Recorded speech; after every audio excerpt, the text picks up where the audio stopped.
Welcome to Tamarindo Podcast. Hosted by me, Brenda Gonzalez, a fitness coach, political nerd, and nonprofit capacity builder.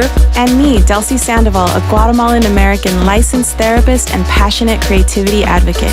Together, we're here to uplift our community through powerful conversations with changemakers, creatives, and healers. Each week on the pod, we talk politics, culture, and personal development. Listeners call Tamarindo the Advocacy and Self-Love Podcast. Vámonos! Let's start the show!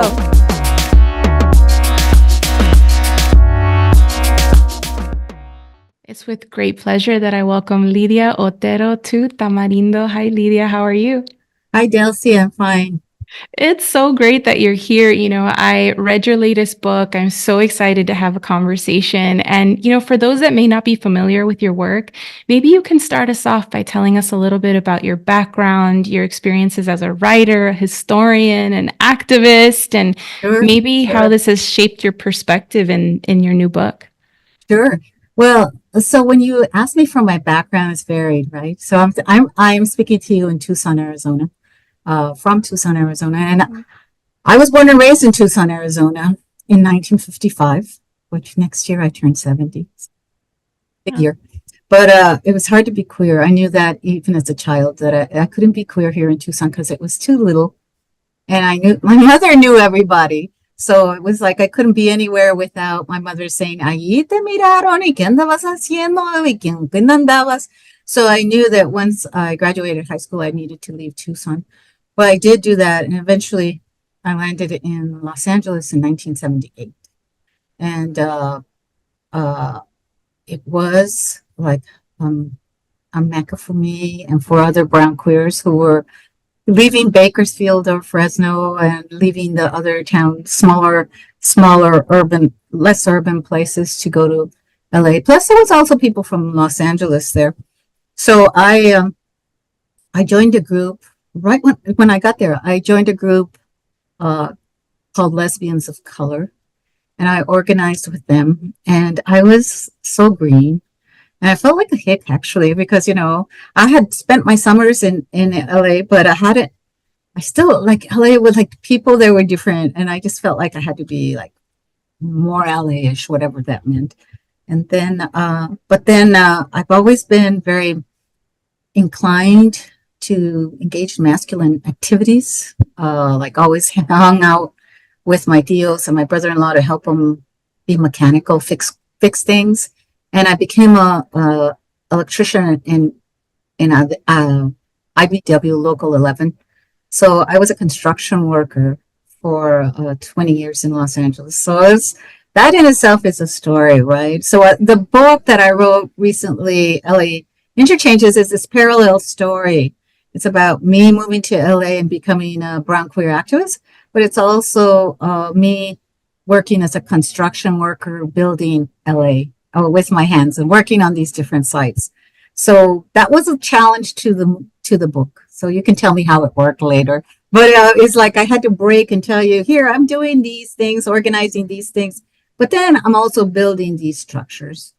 And once in 1983, I became active in Gay and Lesbian Latinos Unidos, and there I stayed there for the longest time till about 91, and then I left GLUE because I felt like I had to do something for me, and I went back to school. I got my master's degree, my bachelor's degree, my master's degree, and eventually I ended up returning back to Tucson and got a PhD in history, and taught at the University of Arizona as a tenured professor in Mexican American Studies for another 20 years.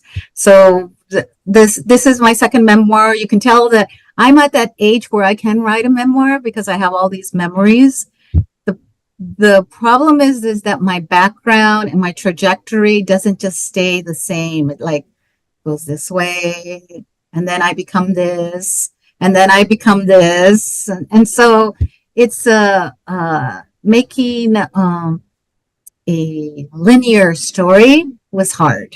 But so what I did was I just took the years that I arrived in LA in 78, and I left LA in 98, which is 20 years, which is a perfect 2 decades.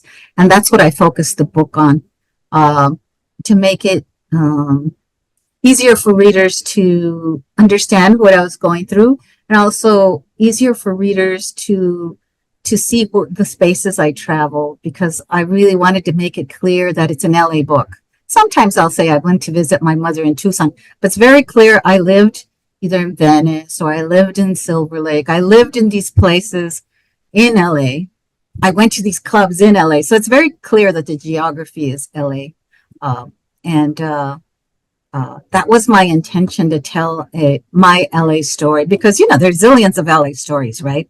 And I just wanted to tell readers, and let you all see what my story was, and let you see where I walked, where I traveled, how I organized, what we organized around, and how we saw ourselves during that time, or how we tried to construct a positive image around being brown and queer at that time. And a lot of that depended on seeing ourselves in other people. It still does, right? But and it works for you in this like kind of media industry where people are looking to see themselves. But because it's very validating to see ourselves in others. The challenges in this book was, are younger generations going to see themselves in my story that was 40 years ago? So that was the challenge. And this is where you tell me, did it work? Well, I have to say, when you're talking, I have so many ideas on where to take this conversation, because there's so much interest here. I think one of the most interesting things for me in reading this was that my family didn't arrive to LA until 1986 or so. And so I had never really thought about what was going on politically and what was going on for this community and for my community, really, prior to my family's arrival. It's almost like in my mind, LA starts in 1986, right? And so when I was reading this, it astonished me how similar the experiences are, and how much work and infrastructure that you guys created, and the foundations, right? Not just literally with you working in construction, literally building LA, but with what you were building with this movement. Maybe we can speak a little bit more about that and the activism during that time. Sure. I think that, hope it doesn't get lost in my book, that the 80s were a time of transformation for Los Angeles. You had queers arriving in large numbers, but you also had people arriving from the South, from different countries from the South. And that was a big time of immigration. So it's all happening in the 80s, and a time where LA is like restructuring physically. The buildings are restructuring. So all of this is happening. People will say, well, the 80s weren't. Yeah, they were. Things are changing in the 80s. And I think that the 80s also provided an opportunity for us to organize, because we had those spaces in which to organize. And by spaces, I mean, we had newsletters, and it was possible for brown queers to have a newsletter. And you had feminist bookstores, so it was possible to post flyers and invite people to various events. And you had this way we could where information could travel. It's different than the way information travels now, but we can't underestimate the power of feminist bookstores. The newspapers of that time, like the Lesbian News, and also the Lesbian Tide, especially for people my generation, who were just like, there's a little ad, teeny tiny, chiquitito, and it's like changes your life, because you go to that meeting. And so, yeah, it was that time when that was possible. Also, we had the inspiration of, for example, me, who had learned about the Chicano movement. I'll say Chicano with an O, that I learned about it in the 7th grade and had idealized it in high school, but very much knew that that was the identity I preferred to affiliate with.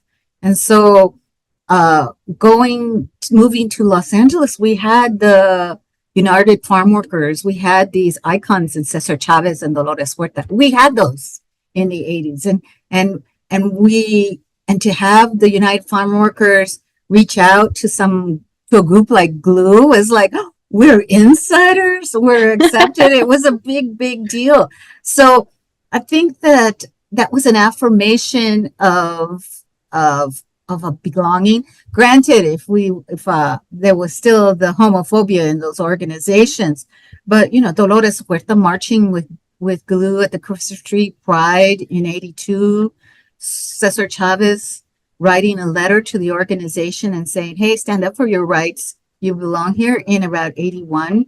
Those are game changers, and I think that only encouraged us to keep moving forward and try to form this cohesive group that addressed issues of police violence.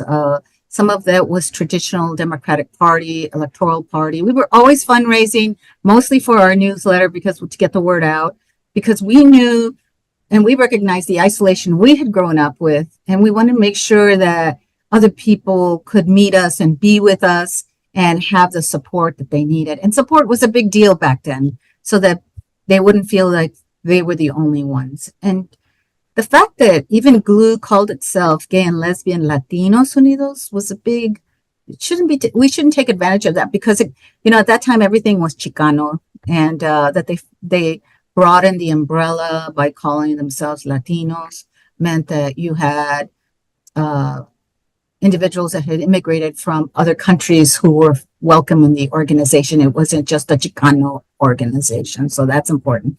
But it was a great excitement. But I don't know, too, was there, like, the music was interesting. The driving in LA in the 1980s, I gotta tell you, Delsy, it wasn't as hard.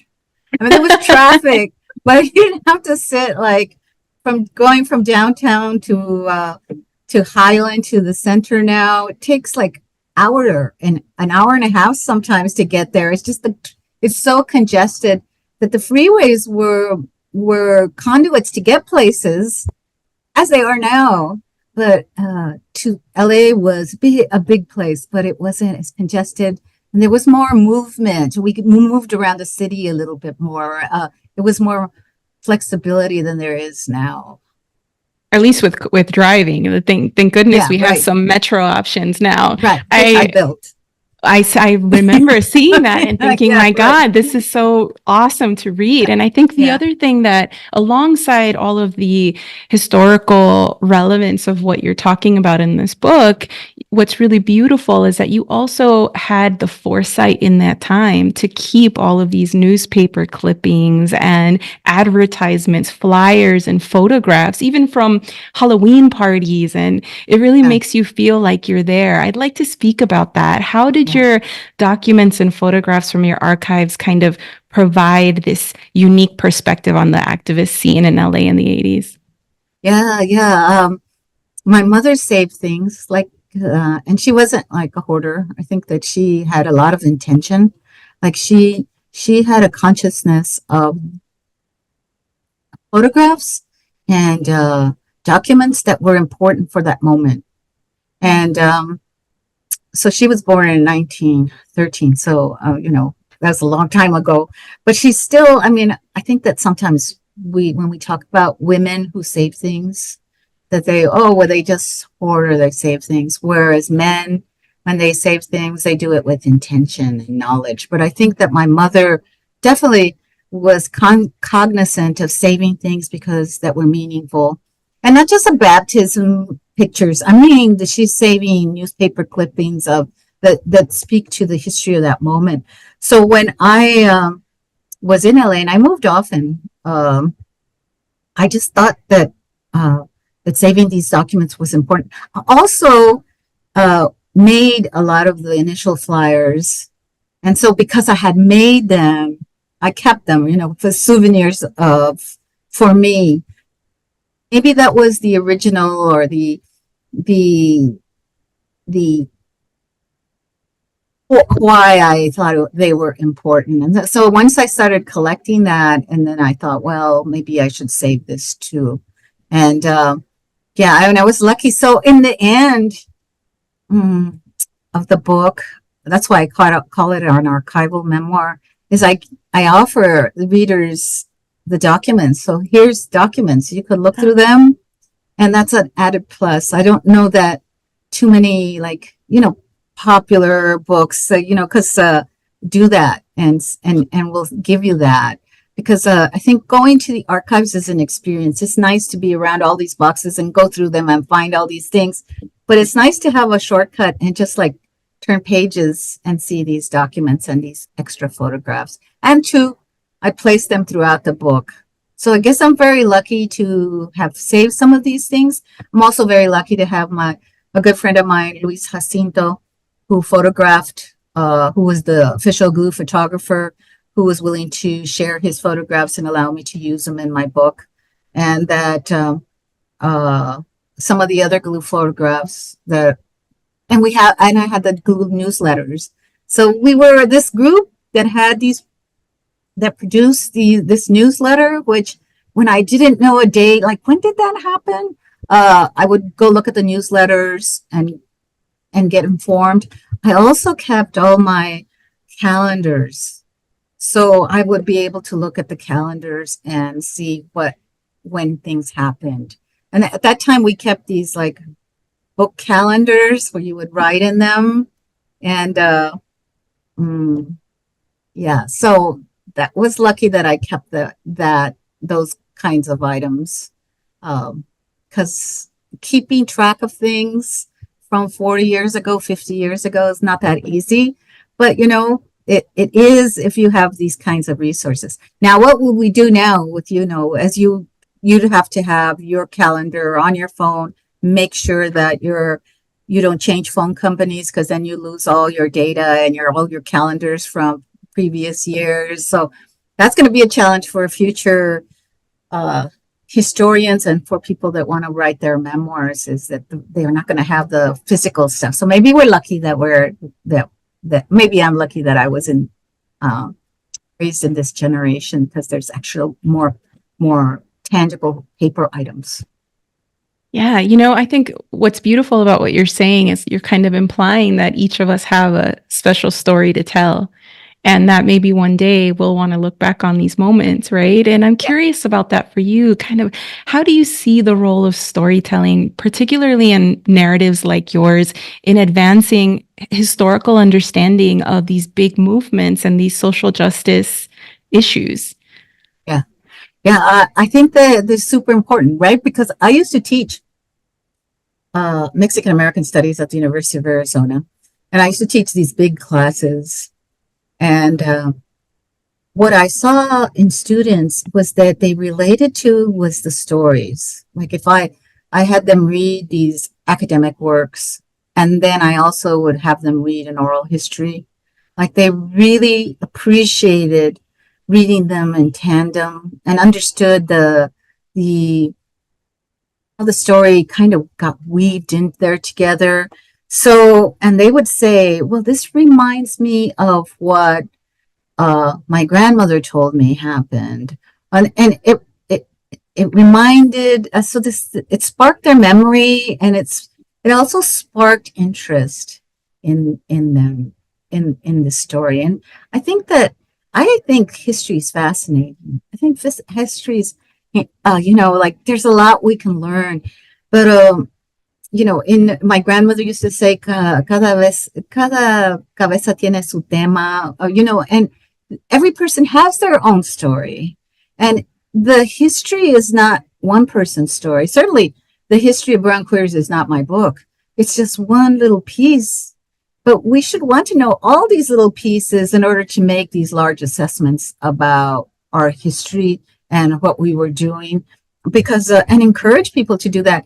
Because so often in the past, since these stories were not told, or perhaps people didn't have the privilege that I had to go and to write, to express myself, artistically through flyers or be in a group, that those stories kind of went by, disappeared. And if there's no history, then people think, well, nothing important happened. Mm-hmm. So yeah, the more people tell their history, I think I'm seeing that now with social media. I get really excited about how people post about themselves, and then I hear people, well, people are just posting about themselves, and it's like, yeah, that's what it's all about. It's about us and in our little moments. And okay, so somebody with their cat, it's like, I love it. It's like, yeah, you and your cat. I mean, it's we get to share those moments now, and I'm all on board that the future is going to change. But the one thing that we have to keep as a footing is our past and our history, because we don't know where we're. I don't know. I don't want to be like fearful of AI, but we don't know where that's going to go, right? And we don't know how things are going to be reinvented or reimagined. But if we can like have these histories, and if we can keep documents, then we know that there's something there, tangible, that people can go back to and reach out to and say, hey, yeah, this used to be us, or yeah, that was me, or yeah. And now too, even Delsy, you got to admit that when you think about the metro, or you think about the library towers, or any building, and I said that I built it, that when you drive by it, you think, oh, Lydia built that. Oh, I've been thinking that since the first chapter. And it's like you have I think knowing history also builds connections to you and to the landscape. And so I think it's important. Oh, 100%. I have to say that when I was reading in your book and saw the photos of one particular protest that had to do with the U.S. intervention in Guatemala during that time, that was very interesting to me, because that's the reason why my parents are here in the U.S., because of the civil war that took place in Guatemala at that time. And so we weren't here in the States yet, and you were already supporting and protesting in our honor. But and so that built a lot of connection between you and I, who've never met, as I was reading this book, which is really, really beautiful. And I'd like to talk more about that. Let's talk about you a little more, because for folks who haven't read the book, and I want them to be excited about it, LA Interchanges, your title, really suggests much more than roads and connections. Maybe you can speak about the themes and what they can expect from reading this book. Right. So it was going to be LA Intersections, because of pushing the intersectionality aspect of it, being brown and queer, and the gender identity, exploring gender identity. But when I saw the photograph that's on the cover, this one with that Laura Aguilar took, and I had forgotten she had taken this photo. So when I saw that photograph, I said, this has got to be on the cover. And so then I said, okay, well, intersections doesn't work, but interchanges works, because I think that all of our lives are about this, like coming to this juncture, you go right, you go left. You always have, like, not always have a choice, but you have decisions to make. And I think that's a lot of people's lives. That certainly was my life. In the first couple chapters, I wanted to make sure that young people didn't think that I knew what I was going to be, that you all didn't know, that knew that I was just flying by the seat of my pants. Like, I never went to LA and thought, well, I went to LA because I wanted to be queer, right? But I never went to LA and thought, well, I'm going to become a construction worker. I'm going to work with my hands. I'm going to work with tools. I didn't even know that was an option till it was, till I cashed my tío's paycheck, and I said, woo, how is he making this much money? And then I look into it, but it just so happens at that moment in time, the construction trades are being forced to accept women into the trades. And I'm just happened to be there, and yeah, that's what I had been dreaming about, but I didn't know even to dream that. So, because that just didn't seem like a dream that it was possible back then, to wear Levi's and boots all the time and get paid for wearing Levi's and boots. Sometimes you just can't envision the beautiful things that life has to offer.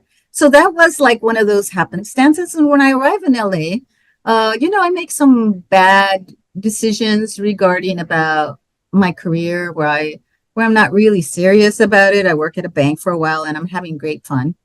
And I dated a straight woman who was married. I mean, all these things, I want to make sure that people like that life is about like making mistakes and learning from them, moving on. And it's not like maybe for some people it is all like this, right? You can chart it and it happens. And if you have a lot of privilege in particular, it benefits you. And even if you make mistakes, you still are on this on this road. But interchanges means going places and exploring different things. I think that I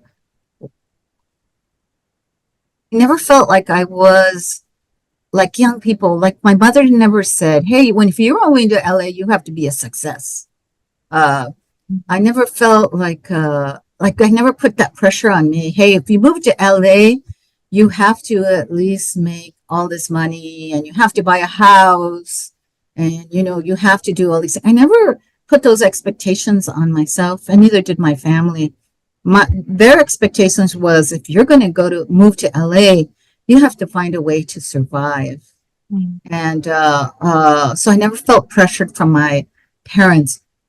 And which was a good thing, because I think that now sometimes young people feel a lot of pressure to know what they're supposed to be. Yeah. Lydia, as your book kind of adds to this collection of queer history in LA and beyond, what are you hoping that readers carry with them about this work? And also for folks who haven't read it yet, how can they be involved with the work that you do? Sure. Well, I'm on social media and on Instagram, and I post often about things that are coming up.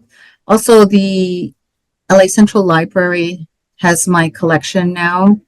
And if you're really that interested, you can go and look at the original photographs and more documents and they'd be happy to bring out the boxes so you could look. I donated the T-shirts that I kept and things like that, and posters that I used to have on my wall in the 80s that had that were more radical. So that's fun. That would be fun.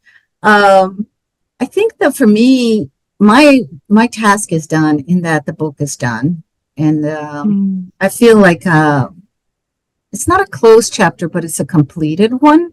And now it's I hope that that's like a model that for other people to think about doing it too. This is not a book published through a big name press. It's a small press that I started in Tucson, so it's outside the big publishing world.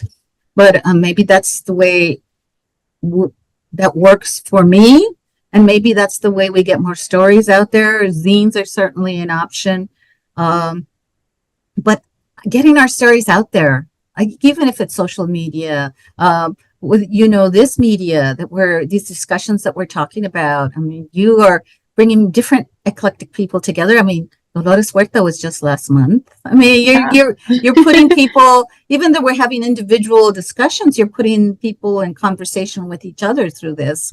So I think that's important. And I think that, I don't know, I think sometimes that's it. Me finishing this project, I hope will encourage other people to think about their story is important to write down and to take the time to chronicle in some way. It doesn't always have to be a book, but in some way to do it and leave that for others. Because 40 years from now, other people, younger generations will be thankful that you did. Thank you so much, Lydia, for sharing time with us. It's been really wonderful. Thank you, Delsy. Thanks for being excited about the book. Tamarindo Podcast is Brenda Gonzalez and Delsy Sandoval. We are also the show's executive producers. Jeff Ricards wrote our theme song. Sonoro Media's Karina Riveroll provides production support, and Clivia Torres edits our episodes for YouTube. The best way to support our work is to rate and review Tamarindo or share an episode with a friend. Get in touch with us at tamarindopodcast.com.